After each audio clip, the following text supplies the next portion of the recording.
Okay. Good evening everyone बेटा। तो आज से मैंने जैसे कि आपको बताया था कि नया चैप्टर स्टार्ट हो जाएगा, जो कि है रेखाएं और कोण, लाइंस एंड एंगल्स। ठीक है, चैप्टर नंबर 6। ठीक है, तो इसमें सबसे पहला जो टॉपिक है वो है भुजाएं एवं कोण। साइड्स और एंगल्स होते क्या है, सभी को पता है साइड्स और एंगल्स होते क्या है। तो ये आपको एक आकृति नजर आ रही है, देखो, है ना, एक आकृति बनी है चतुर्भुज की। ठीक है, या भी इसको चतुर्भुज मत मानो, सिर्फ प्रॉपर एक सिंपल से एक फिगर मान लो। ठीक है, एक फिगर है। तो जब भी मैं कोई भी दो शीर्ष जोड़ती हूँ, क्या करती हूँ, गुड इवनिंग बेटा, जब भी दो शीर्ष को मैं जोड़ती हूँ तो क्या बनता है, भुजा बनती है। मतलब, गुड इवनिंग बेटा, ये दो शीर्ष थे, इसको मैंने जोड़ दिया तो ये क्या बन गया, भुजा बन गया, है ना। दो वर्टेक्स को जोड़ दिया मैंने तो क्या बन गई, मेरी साइड बन गई। तो ये आपको एक क्वाड्रिलेटरल नजर आ रहा है, चतुर्भुज है। चतुर्भुज में चार भुजाएं होती हैं, आप सभी को पता है, तो चार आपको नजर आ रही है, एक, दो, तीन, चार। तो अगर कोई भी भुजा की परिभाषा बोले या साइड की, तो आप क्या बोलोगे कि जब भी मैं कोई भी दो वर्टेक्स को जोड़ दूं, है ना, कोई भी दो शीर्षों को जोड़ दूं तो हमारी क्या बनती है, हमारी बनती है भुजा। ठीक है, आगे बढ़ते हैं। देखो, कोण क्या होता है, जब भी दो भुजा, या आप बोल सकते हो कोई भी रेखाखंड या किरण, है ना, या रेखा जब आपस में मिलती हैं, कोई भी दो, तो दो के जो बीच का हिस्सा जो होता है, जब ये दोनों मिल गई ना, यहाँ पे उनके जो बीच का जो पार्ट है, इसी को हम एंगल बोलते हैं, इसी को हम कोण बोलते हैं। ठीक है, तो कोण बनने के लिए आप ये नहीं बोलोगे एक सीधी रेखा है उसी में कोण बन गया, तो कम से कम दो रेखा आपको चाहिए तभी कोण बनता है। ठीक है, अच्छा, एक बार मुझे फिर से बता दीजिए, मेरी आवाज सभी को क्लियर है। Yes ma'am. गुड। ठीक है, तो फिर से आपको एक क्वाड्रिलेटरल नजर आ रहा है, ये चतुर्भुज है।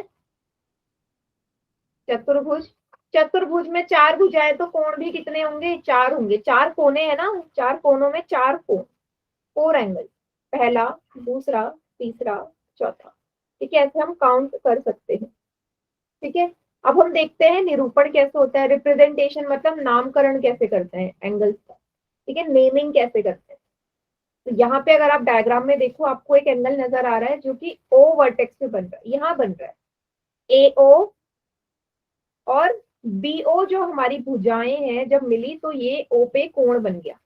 ठीक है, अब इस कोण का नाम क्या है, कहीं से भी शुरू कर सकते हो, जहां पे एंगल बनता है वो हमेशा बीच में लिया जाता है। तो ओ पे बन रहा है ना, एंगल ओ पे बन रहा है, ए से शुरू करो, ए से गए, फिर ओ पे पहुंचे, फिर बी पे आए, ए ओ बी।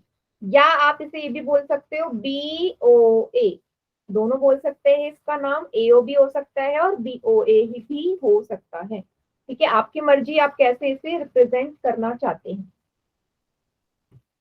ठीक है, आपकी मर्जी है कैसे रिप्रेजेंट आप करते हैं एंगल्स को। एंगल बनाने के लिए, एंगल लिखने के लिए तीन चीजें चाहिए होती है बेटा। आप ये नहीं बोल सकते कि ए बी एक एंगल है, एंगल ए बी नहीं बोलोगे, रॉन्ग हो जाएगा।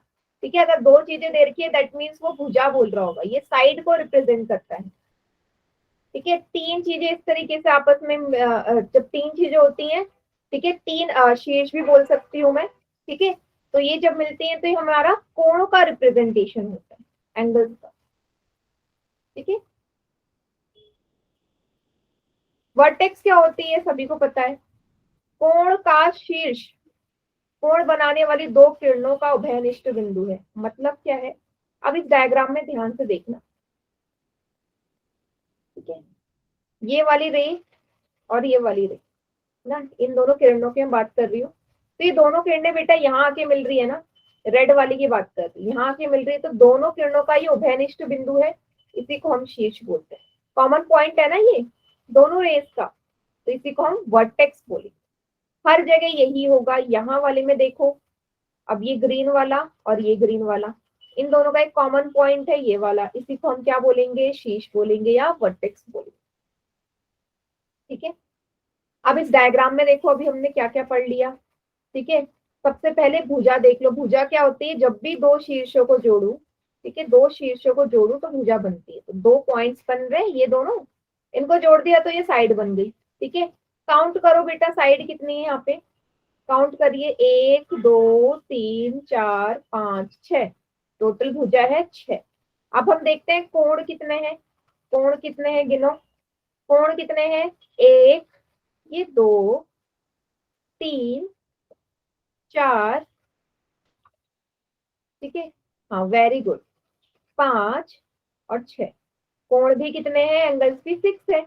वर्टेक्स की मैं बात करूं, ठीक है, दो भुजाओं को जोड़ के जो उभयनिष्ठ बिंदु आता है उसी को वर्टेक्स बोलते हैं। कितने हैं, ए, नाम दे दो, B, C, D, E, F. तो टोटल कितने हो गए, वर्टेक्स भी 6 हो गए, शीर्ष भी 6 हो गए। 6 भुजा, 6 कोण, 6 शीर्ष, 6 वर्टेक्स, 6 एंगल्स एंड 6 साइड हो गए। ठीक है, काउंट भी करोगे, काउंट भी कर सकते हो आराम से। अब इस आकृति में देखो, आपसे बोला है भुजा और कोण की संख्या बतानी है, साइड एंड एंगल आपने बताना है। जल्दी से सभी बच्चे चैट सेक्शन में बताएंगे कि इस डायग्राम में जो टी की शेप का है इसमें कितनी भुजाएं और कितने कोण हैं।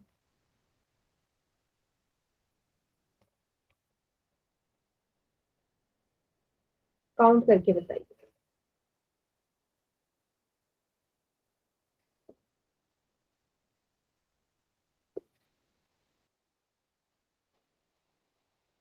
ओके, 9 साइड है। एंगल्स भी बता दो जतिन।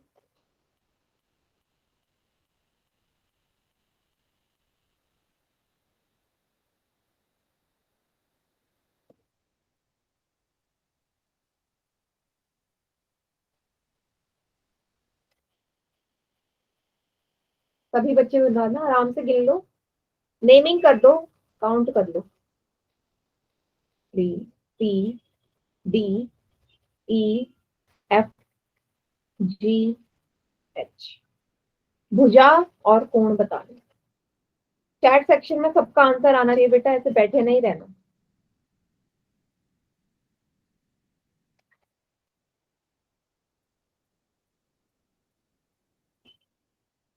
ठीक है, कोण भी तो बताओ, भुजा बता रहे हो 9 है।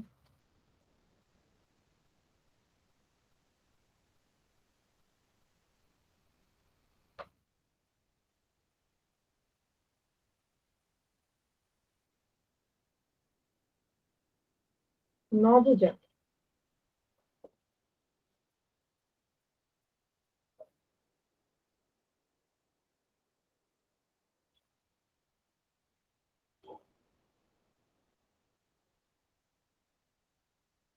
नौ भुजा। एंगल्स, एंगल्स भी बताए किसी ने, 8 साइड, 6 एंगल,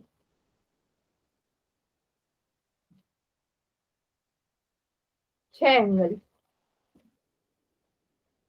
एक बच्चा बोल रहा है कि साइड क्या है, 8 है।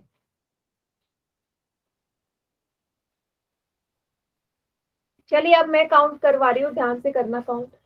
साइड गिनो बेटा, ए से बी पहली, ठीक है, ये पहली हो गई, ये बी सी हो गई दूसरी, डी सी तीसरी, डीई चौथी, ई एफ पांचवी, एफ जी छठी, जी एच सातवीं, एच ए आठवीं। बेटा 9 कैसे गिन रहे हो आप, 8 भुजाएं हैं। किसने सही किया, बस एक बच्चे ने सही लिखा था, संगम ने मेरे ख्याल से सबसे पहले, कि टोटल कितनी भुजाएं हैं इसमें, 8 हैं। दिख गई सभी को। अब एंगल काउंट करो जरा, एंगल्स काउंट करते हैं, 1 2, इस डायग्राम को थोड़ा सा क्लीन कर देती हूँ। काउंट करो एंगल, 1 2 3 4 5 6 7 8। कोण भी कितने हैं, 8 हैं। आपको सबको नजर आ गए कैसे करना है, एंगल्स भी 8 है एंड साइड भी 8 है। ठीक है, तो कोने वाले भी देखने हैं। कुछ बच्चे इनको नहीं काउंट कर रहे होंगे, पहले 6 बोल रहे हो ना, आपने इन दोनों को नहीं काउंट किया होगा, ये भी काउंट होंगे बेटा। आप देखो ना, एंगल्स दो भुजाएं जहां मिलती है वहां पे तो कोण बनते हैं। तो यहाँ पे दो साइड मिल रही है इस पॉइंट पे, तो यहाँ पे एंगल्स बनेगा ही बनेगा। ठीक है, चलिए अब इस डायग्राम में मुझे तीनों की चीजें बताओ। भुजा बताओ, कोण बताओ, शीर्ष बताओ। ठीक है, साइड भी बतानी है, एंगल भी बताने हैं और वर्टेक्स भी बताने हैं। सभी बच्चे चैट सेक्शन में बताएंगे। गुड।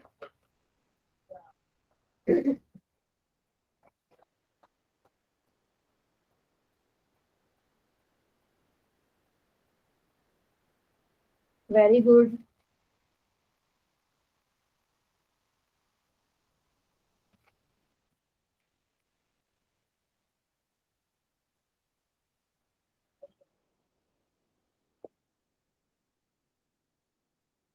बहुत बढ़िया।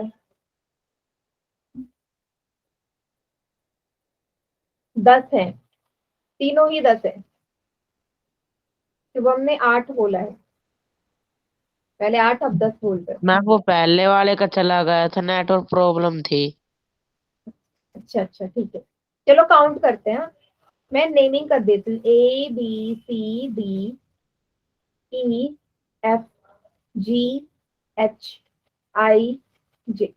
ठीक है, तो साइड गिन लेते हैं। AB, BC, CD, DE, EF, GF, HG, HI, IJ, JA। Total कितनी हो गई? 1 2 3 4 5 6 7 8 9 10 साइड्स हो गई। अब बारी बारी आती है एंगल्स की। काउंट करो अंदर जो कोण बन रहे हैं। ठीक है, अंदर जो कोण बन रहे हैं उनको काउंट करते हैं।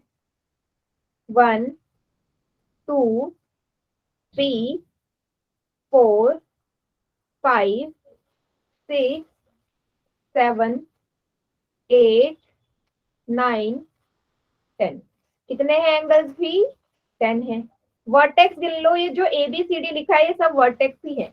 ए से लेके जे की काउंटिंग करो, ये सारे जो बिंदु है, सारे पॉइंट है, यही वर्टेक्स है। ABCD से लेके जे तक कितने होते हैं टोटल काउंटिंग? 10 होती है। तो आपके एंगल्स भी 10 है, आपके कोण भी 10 है, आपके शीर्ष भी 10 है। गुड इवनिंग बेटा, सबको समझ में आ गया?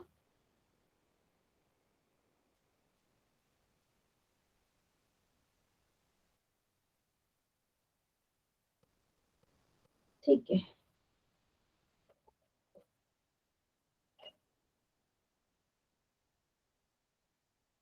चलिए बेटा आगे बढ़ते हैं। एक क्वेश्चन कर ले पोल में, अगर सभी को क्लियर है तो। रेडी?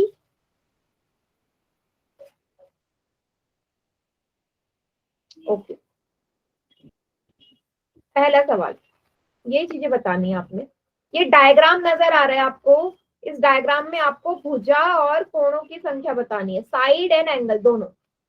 ऑप्शन में भुजा और कोण दोनों की संख्या दे रखी है, ऑप्शन चूज करो ध्यान से।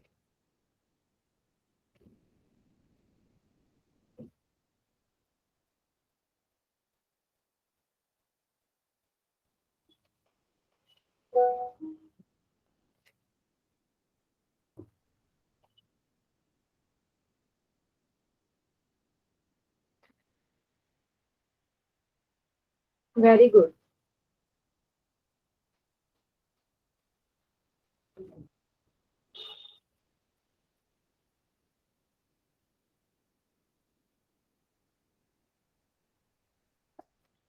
गुड, 5 बच्चों ने आंसर किया, 5 कट के।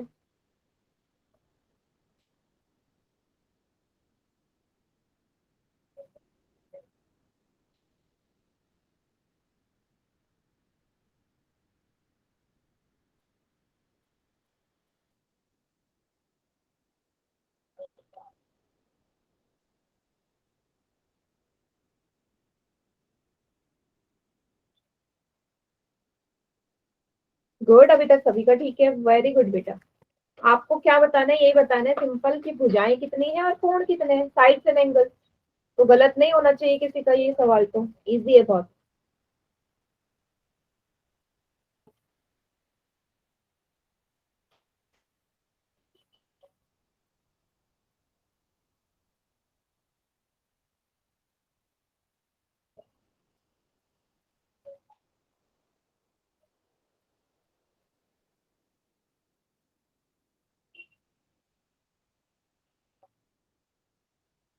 Very good.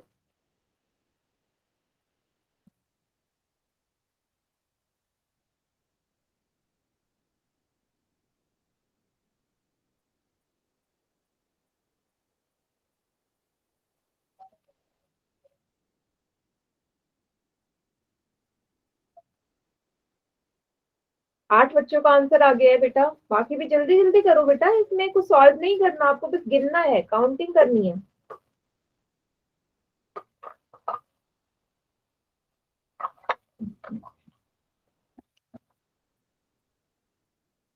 चलिए काउंटडाउन स्टार्ट कर रही हूं मैं।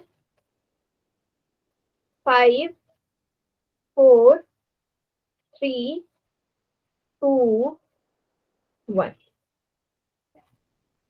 बाकी चैट सेक्शन में करिए। देखो तो कितना इजी सवाल था, आपको बस गिनना है। ABCDE मैंने नाम दे दिया। अब गिन लो भुजाएं कितनी है। 1, 2, 3, 4, 5। टोटल भुजाएं कितनी हो गई? 5। साइड से 5। एंगल्स गिनो। ए पे बन रहा है पहला एंगल, फिर यहाँ बी पे बन रहा है, सी पे तीसरा, डी पे चौथा, ई पे पांचवा। क्या है? एंगल्स भी 5 है और साइड्स भी 5 है। ऑप्शन ए इसका करेक्ट आंसर। Very good.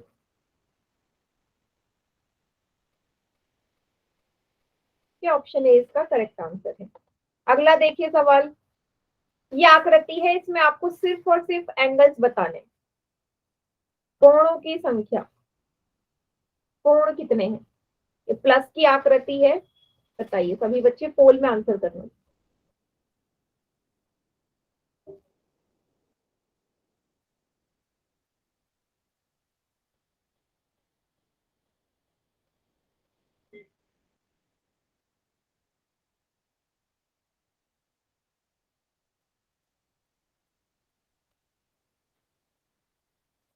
बिल्कुल आराम से काउंट करो, कोई जल्दी नहीं है। एंगल्स बताइए।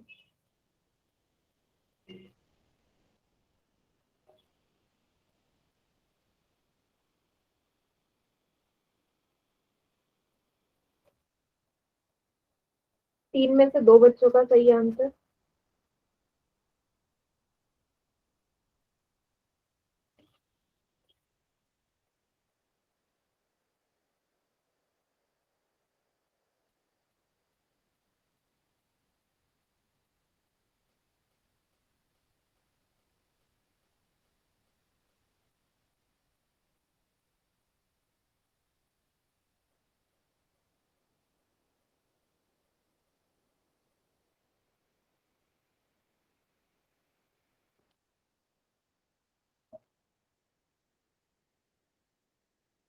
सात में से चार का सही है, तीन का गलत है बेटा। काउंट नहीं कर रहे ढंग से आप लोग। ढंग से गिनो। अभी मैंने सिखाया था टी वाली आकृति में, बताया था ना कोण जो आप मिस कर रहे थे वो भी गिनने हैं।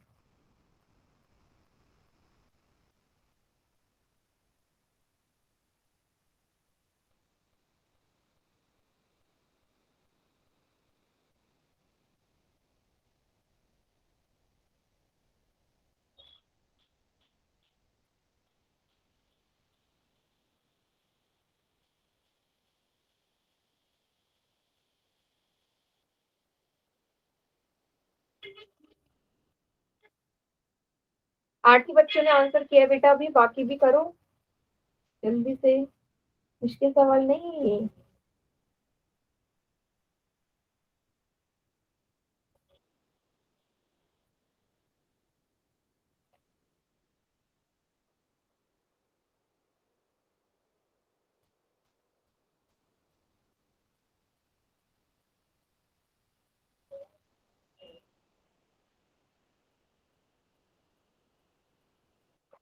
काउंटडाउन स्टार्ट कर रही हूँ मैं। तब बाकी बच्चे क्या कर रहे थे? बैठे बैठे हो क्या? पोल में आंसर क्लिक करो। 5, 4, 3, 2, 1। बाकी करिए चैट सेक्शन में और गिन के बताइए कितने हैं। ठीक है, मैं गिन रही हूँ। देखो यहाँ कोनों से स्टार्ट करते हैं। पहला ये वाला है, दूसरा ये बेटा, ये कौन गिनेगा? तीसरा ये, चौथा, हर कोने में एंगल होगा, पांचवा, छठा, 7वां, 8वां, 9वां, 10वां, ये है 11वां और ये लास्ट 12वां। टोटल कितने कोण हो गए? 12। 12 हो गए। 8 कहाँ से नजर आ रहे हैं कुछ बच्चे? ये वाले एंगल नहीं गिने? ये जो 4 एंगल नजर आ रहे हैं ना, ये जिसमें 3, 12, 6 और 9 वाले, ये कौन गिनेगा? ये वाले आप काउंट नहीं कर रहे, ये भी तो एंगल ही है। ठीक है, ऐसे काउंट करो। अगला, इस वाली आकृति में अब आपको बतानी है शीर्षों की संख्या, नंबर ऑफ वर्टेक्स। वर्टेक्स, शीर्ष कितने हैं? वर्टेक्स पोल में करिए आंसर।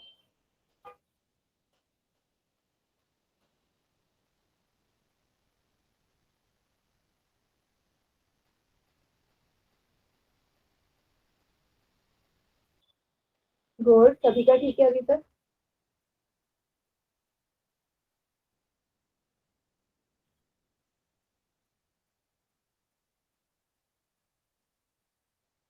वेरी गुड, 6 बच्चों का आंसर आ गया।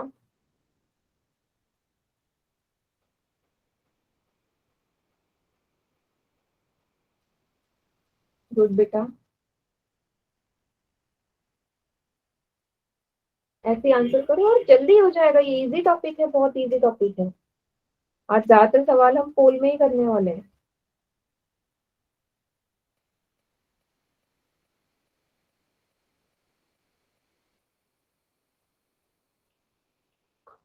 चलिए काउंटडाउन स्टार्ट कर रही हूँ मैं।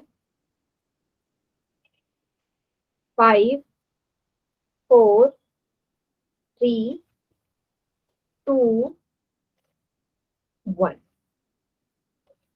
गुड, वेरी गुड बेटा। बाकी चैट सेक्शन में करो आंसर, क्या आएगा? शीर्ष बताने थे, काउंट करो। ये जो आपको नजर आ रहा है जहाँ पे 2 भुजाएं मिलती हैं वही शीर्ष है।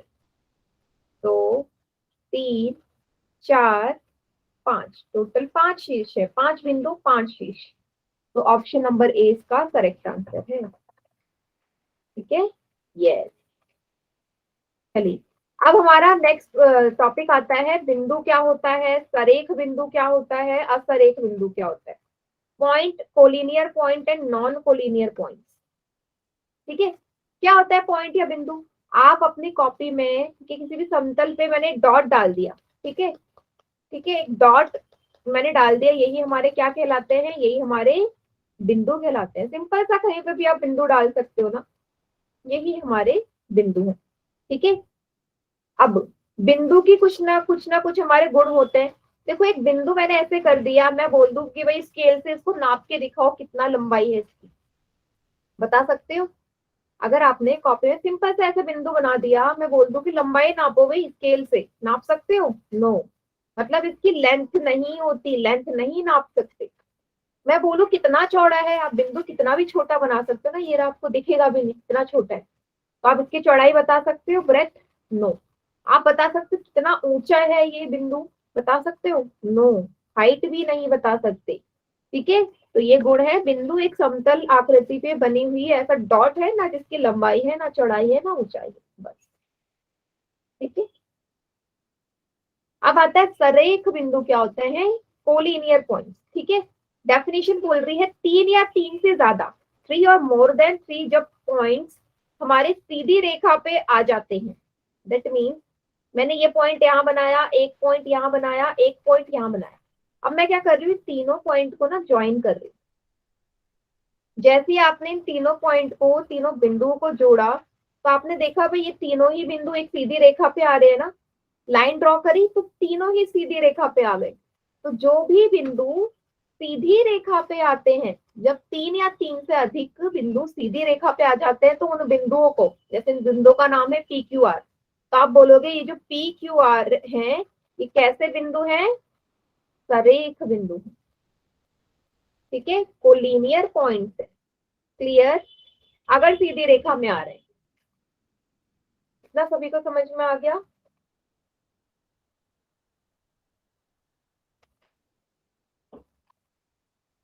सर एक बिंदु कब होंगे? 3 या 3 से अधिक। अब मैं अभी आपको बताती हूँ कि इसने 3 या 3 से अधिक क्यों बोला हुआ है। तीन या तीन से अधिक इसने वर्ड क्यों इस्तेमाल किया है? क्यों इस्तेमाल किया है बेटा? यहाँ देखो, अगर मैं कभी भी कहीं पे भी दो पॉइंट बना दूं, यहाँ बना दिए, या दो मैंने यहाँ बना दिए, या दो मैंने यहाँ बना दिए, तो आप मुझे बताओ, जब भी मैं दो पॉइंट्स को जोड़ूंगी, दो बिंदुओं को जोड़ूंगी, वो तो हमेशा सीधी रेखा ही बनाएंगे ना, टेढ़ी तो बना ही नहीं सकते। मैं बोल दूं मैं किसी भी, बेटा बैटरी चार्ज करके रखो, चार्ज पे लगा दो, जब भी दो बिंदु होंगे उनको आपस में जोड़ूंगी तो हमेशा सीधी रेखा बनाएंगे। इसलिए उसने परिभाषा में बोला कि तीन या तीन से अधिक होगे तब सरेख बोलोगे, क्योंकि ये तो हमेशा ही सरेख है, इसमें कोई शक ही नहीं है, ये हमेशा कोलिनियर होंगे, दो पॉइंट्स ऑलवेज कोलिनियर होंगे। बट तीन या तीन से ज्यादा होंगे या नहीं वो डिपेंड करता है। जैसे यहाँ पे चार बिंदु नजर आ रहे हैं, मैंने चारों को जोड़ा, एक ही रेखा में आ गए। ये ए बी सी डी, मान लीजिए चार बिंदु थे, चारों को जोड़ा तो ए बी सी डी सीधी रेखा में आ रहे हैं, तो एबीसीडी को हम क्या बोलेंगे? कोलिनियर पॉइंट, सरेख बिंदु। ठीक है, ये है हमारी डेफिनेशन। आगे बढ़ते हैं। अब आता है, अब आता है हमारा असरेख बिंदु क्या होता है? इसका उल्टा, नॉन कोलिनियर पॉइंट्स, मतलब तीन या तीन से अधिक बिंदु जो सीधी रेखा पे ना आए। मैंने ऐसे बना लिया कुछ, अब मैं बोल रही हूँ तीनों पॉइंट्स को मैं ना जोड़ रही हूँ, यहाँ से शुरू किया, यहाँ आई, फिर यहाँ आई। अब मुझे बताओ, ये जो पी क्यू आर बिंदु है, क्या ये सीधी रेखा में आ रहे हैं? ये तो कुछ इस तरीके की आकृति बना रहे हैं, आपकी डायरेक्शन चेंज हो गई ना। आप पहले सीधे सीधे जा रहे थे पी से क्यू, क्यू पे आते ही आप आर पे ऐसे टेढ़े हो गए, तो सीधी रेखा तो हुई नहीं, तो इसलिए कैसे बिंदु है पी क्यू आर? असरेख बिंदु है, नॉन कोलिनियर पॉइंट। इतना सभी को समझ में आ गया?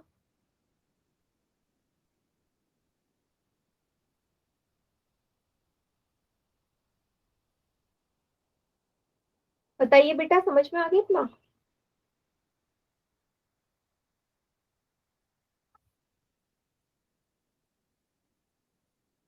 ओके, ठीक है। जैसे ये इस बिंदु को जोड़ना शुरू करेगा, इसने एक पॉइंट से शुरू किया, इसको दूसरे से मिलाया, तो सीधी रेखा है। जैसे दूसरे बिंदु पे आया, तीसरे पे आया, डायरेक्शन चेंज हो गई, चौथी पे आते आते ये इस तरीके की आकृति बदली। पहले सीधे था, फिर ऐसे मुड़ गया, फिर और मुड़ गया, तो ये असरेख बिंदु है। ठीक है, तो फिर से एक बार समझ लेते हैं हमने क्या क्या पढ़ा। पहले पॉइंट पढ़ा, व्हाट इज पॉइंट। डॉट क्या है? किसी भी आकृति, किसी भी प्लेन पेज पे मैंने सिंपल सा एक बिंदु बना दिया, उसी को हम बिंदु या पॉइंट बोलते हैं, डॉट बोलते हैं। सरेख बिंदु ऐसे कोई भी तीन या तीन से ज्यादा बिंदु जिनको जोड़ने पे हमेशा स्ट्रेट लाइन बने, सीधी रेखा बने, उसी को सरेख बिंदु बोलते हैं। असरेख बिंदु ऐसे बिंदु जिनको जोड़ के सीधी रेखा ना बने, उन्हीं को असरेख बोल रहे हैं। ये इस तरीके की आकृति है, तो सीधी आकृति है ही नहीं। ठीक है, चलिए।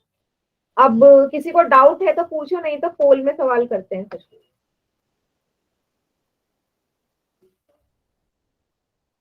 मैम जो सीधी होती है वो सरेख बिंदु। हाँ, जो सीधी रेखा में बनेंगे वो हमेशा सरेख बिंदु होंगे। बिंदुओं को क्या करना है? आपने जोड़ना शुरू करना है। आप एक गेम भी खेलते होंगे ना, पहले बचपन में आता था वो, पॉइंट पॉइंट दिए रहते थे, उनको जोड़ना होता था, सभी ने यस खेला मैम। होगा, है ना? तो अगर उन पॉइंटों को मैं जोड़ दूं, तो अगर वो सीधी रेखा बन रहे हैं तो सरेख है। जैसे इन तीनों को जोड़ा तो ये सरेख है। लेकिन जैसे ही मैंने इन इन बिंदुओं को जोड़ा, कुछ इस तरीके के थे इतने सारे बिंदु, आपने जोड़ना शुरू किया, कहीं से भी शुरू करो, ये कभी भी सीधी रेखा नहीं बनाएंगे, टेढ़े मेढ़े ही बनाएंगे। ठीक है, तो ये असरेख हो। ठीक है, यस मैम। अब एक क्वेश्चन कर लो पोल में। आपके पास ये चार आकृतियां हैं, आपको बताना है सरेख बिंदु कौन से होंगे। कुछ नहीं करना, सबको जोड़ो और पता चल जाएगा सरेख बिंदु या कोलिनियर पॉइंट्स कौन से हैं इनमें।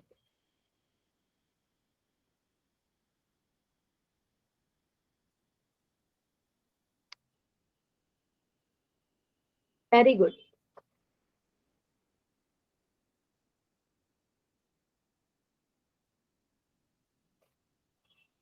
अभी तक सभी का ठीक है?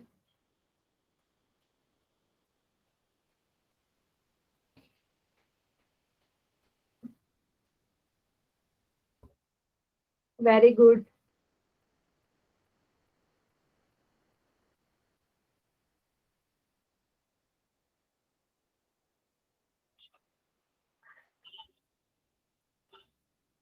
वेरी गुड बेटा, सभी का ठीक है।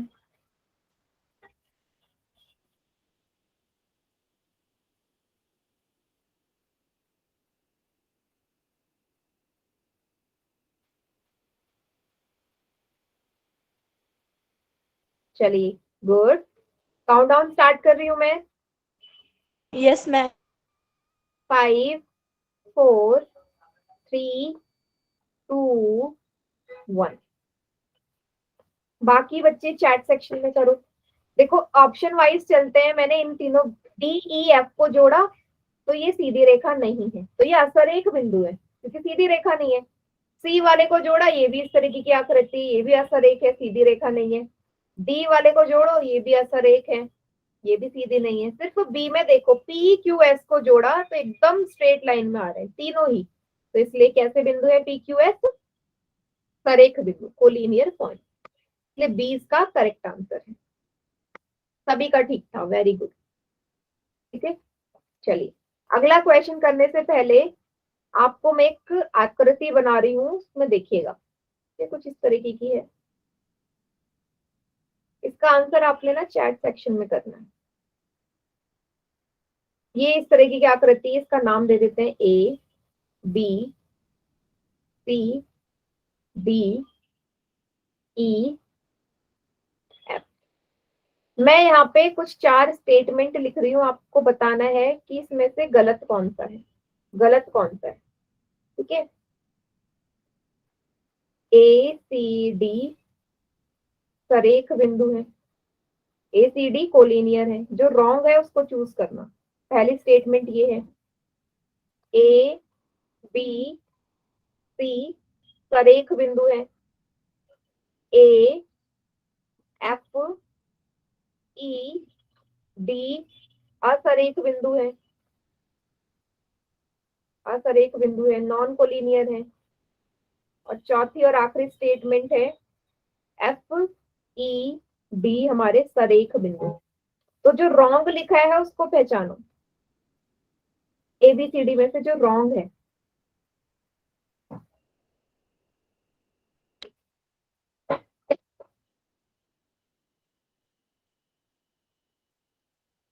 ओके,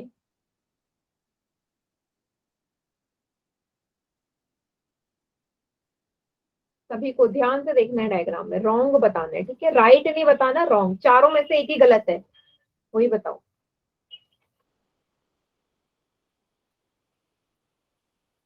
वेरी गुड, सी गलत है संगम।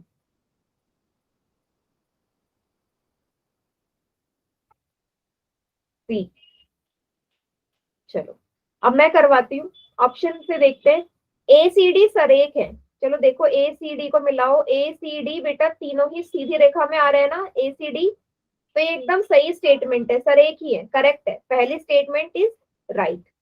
ए बी सी सरेख है, देखो ए से बी पे गई, ए से बी पे गई, फिर बी पे पहुंचते मेरा रास्ता बदल गया सी पे, टेढ़ी लाइन हो गई, ऐसी बन गई, ऐसे से ऐसे आ गई मैं। क्या ये सीधी रेखा बन रही है एबीसी? नहीं, ये तो अलग है, ये तो असरेख बिंदु है। मैंने क्या लिखा? सरेख है, तो ये तो रॉन्ग स्टेटमेंट है। सी वाला देखो, ए एफ ई डी, ए एफ ई डी, देखो बेटा जब आप ए से एफ को जोड़ोगे ना, ये तो सीधी है, लेकिन जब एफ से आए ई और डी को जोड़ा, ये तो तिरछी बन गई ना। आप ऐसे सीधे गए, फिर आप ऐसे मुड़ गए, ये सीधी रेखा है A F E D? No, तो ये असरेख बिंदु है। तो मैंने सही लिखा था, असरेख ही तो है। एफ ई डी को देखो, एफ ई डी तो बिल्कुल सरेख बिंदु है, स्ट्रेट लाइन बन रहा है, तो इसलिए ऑप्शन बी इसमें गलत था। समझ में आ गया सभी को? नहीं बेटा, सी जो भी लिख रहे हैं सी करेक्ट है, ऑप्शन नंबर बी गलत है। सेजल, अमित और संगम और प्रवीण के नाम से बच्चे, चारों को समझ में आया? बताओ, मैंने आपसे सिर्फ पूछा था गलत क्या लिखा है। ए एफ ई डी तो असरेख ही है, सही तो लिखा है मैंने। क्वेश्चन करें पोल में, इसी टाइप का सवाल आएगा। आपको बताना है, ये स्टार की आकृति है, इसमें से बताओ असत्य विकल्प, रॉन्ग स्टेटमेंट कौन सा है, फॉल्स वाला। चारों में से एक गलत चीज लिखी है, उसको पहचाननी है, बिल्कुल ध्यान से करना सॉल्व।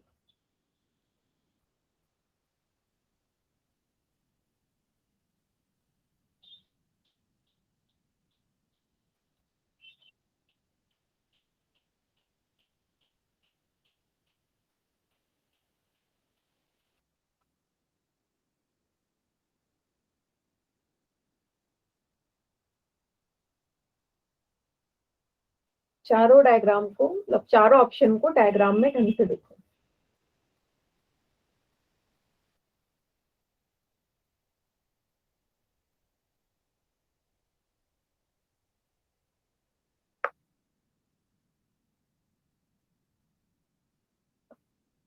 गुड।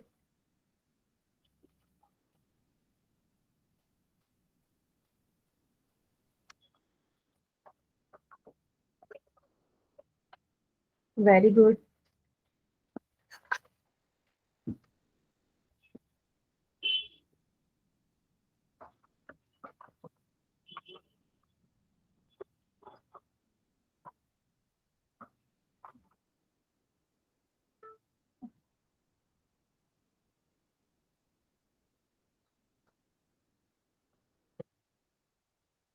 सात बच्चों का आंसर एकदम करेक्ट।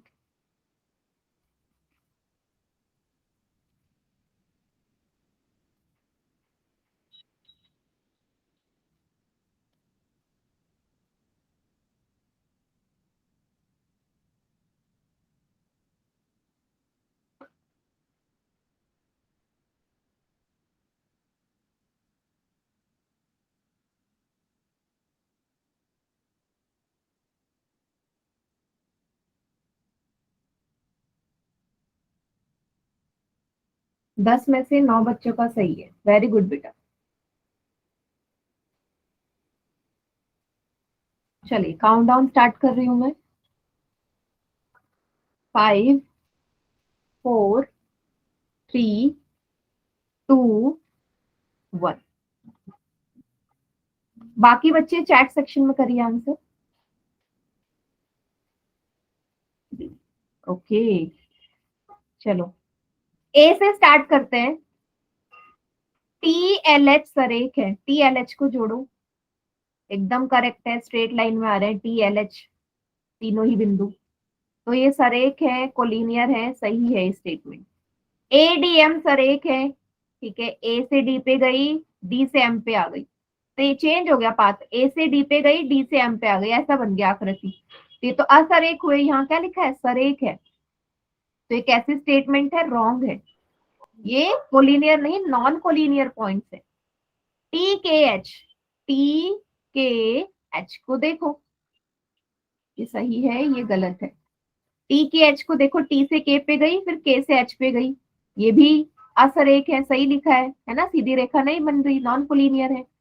SMKH, SMKH सरेख है, S से M में गई, M से H में गई, K से H से K में गई, सीधी रेखा बन रही है, तो सरेख है।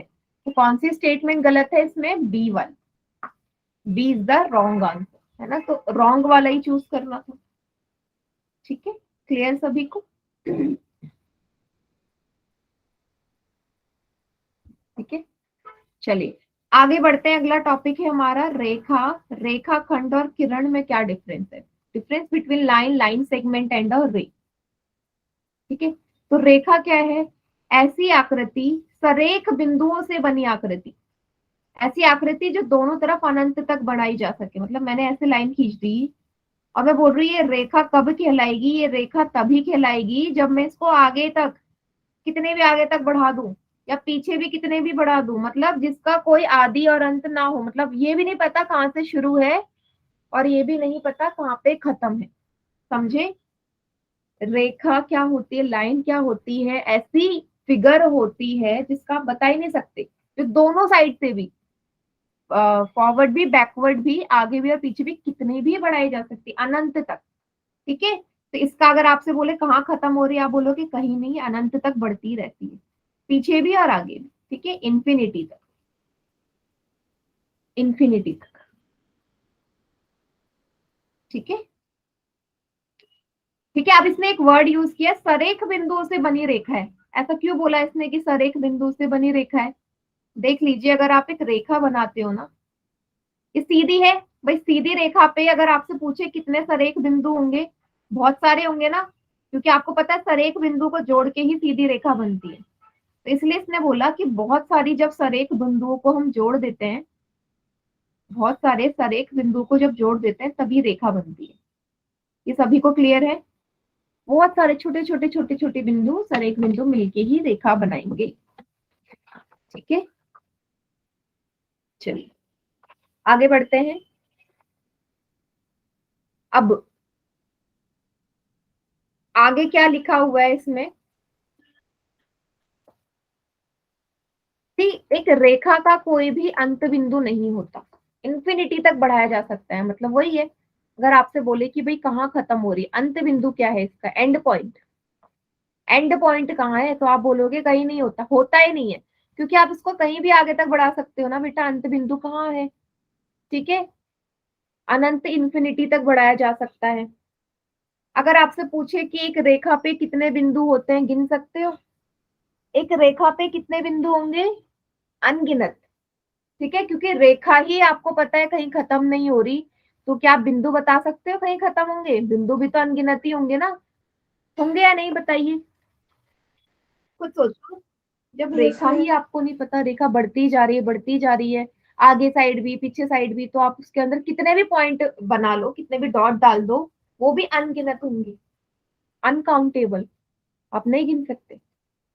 ठीक है, रेखा की सिर्फ लंबाई होती है ना, लंबाई हमें पता होती है, चौड़ाई या ऊंचाई नहीं होती है ना। आपने कॉपी में एक रेखा डाल दी, इसको तो सिर्फ नाप ही सकते हो ना, आप ये नहीं बता सकते कितनी चौड़ी है या कितनी ऊंची है, सिर्फ लंबाई होती है। ठीक है, गुण मैं बता रही हूँ आपको। ठीक है, एक रेखा को बनाने के लिए कम से कम दो बिंदु चाहिए, बिल्कुल, क्योंकि दो बिंदु को जब भी जोड़ते हैं तभी रेखा बनती है ना, दो बिंदुओं को जब भी जोड़ते हैं तभी रेखा बनती है, तो इसलिए कम से कम दो बिंदु चाहिए रेखा को बनाने के लिए। ये हो गए हमारे रेखा के गुण। ठीक है, अब क्या लिखा है, एक बिंदु से अनंत रेखाएं गुजरती हैं। मतलब क्या है इसका मतलब है कि मान लीजिए बिंदु है और मैं बोल रही हूँ इससे कितनी रेखाएं गुजरेंगी, अनगिनत, कितनी भी, देखो इसी पॉइंट से कितनी रेखाएं गुजार रही हूं मैं, अनगिनत, आप काउंट भी नहीं कर सकते, बहुत सारी, बहुत सारी, अनगिनत, कितने भी ड्रॉ कर दो। ठीक है, तो एक सिंगल पॉइंट से आप अनगिनत रेखा को ड्रॉ कर सकते हैं। सभी को क्लियर है इतना?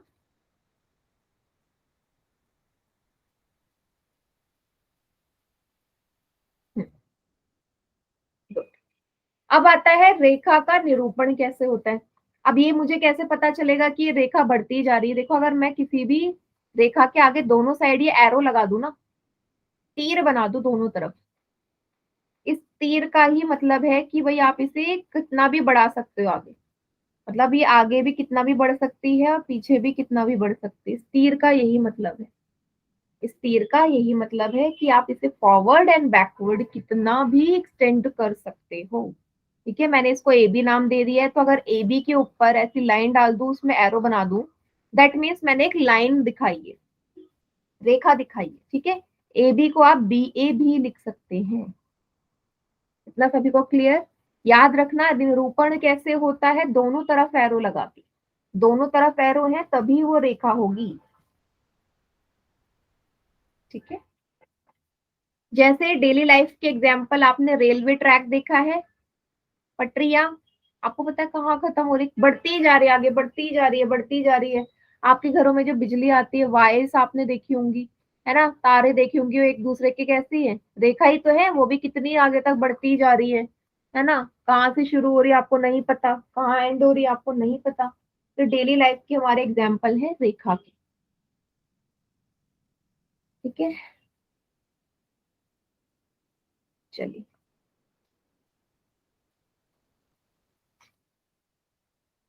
इसके बाद आता है हमारा रेखाखंड। क्या होता है?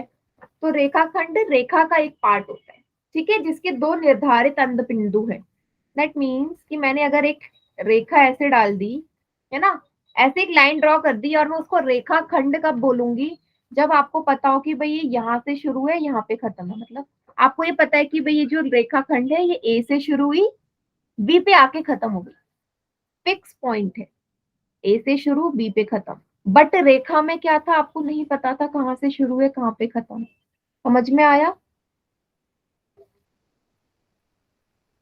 अगर आपको एंड पॉइंट स्टार्टिंग पॉइंट दोनों पता है तो वो रेखाखंड होगी, अगर आपको नहीं पता कि शुरू कहाँ है खत्म कहाँ है तो वो रेखा होगी, दोनों में ये अंतर है। ठीक है,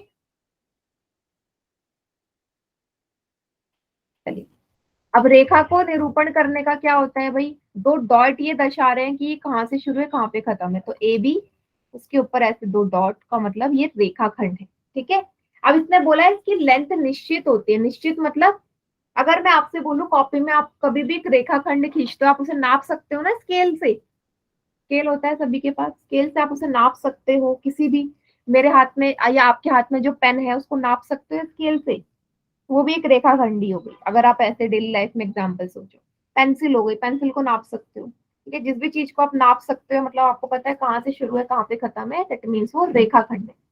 ठीक है, लाइन सेगमेंट है।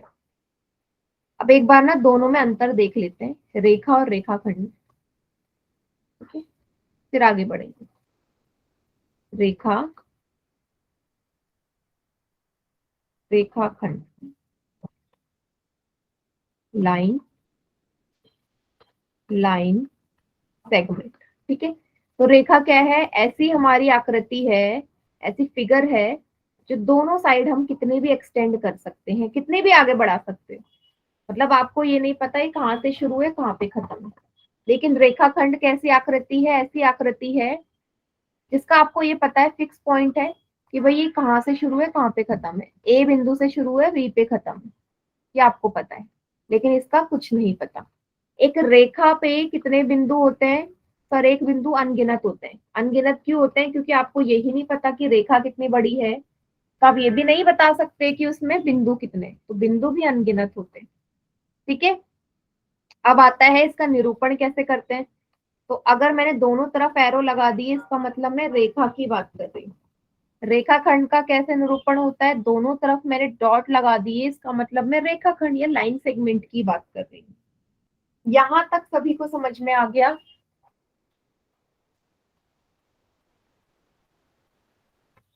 बताइए। अच्छा, अगर मैं आपसे एक सवाल पूछूं कि एक रेखाखंड के कितने बिंदु होते हैं, कितने अंत बिंदु मतलब कितने बिंदु होते हैं, तो कितने होंगे लाइन सेगमेंट की, कितने पॉइंट्स होते हैं, चैट सेक्शन में बताओ सभी। क्या लगता है एक रेखाखंड के कितने बिंदु होते हैं?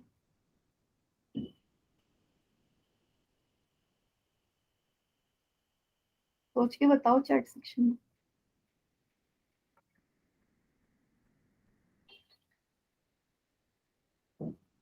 ऑप्शन दे रही हूँ, एक दो तीन चार, कितने होते होंगे?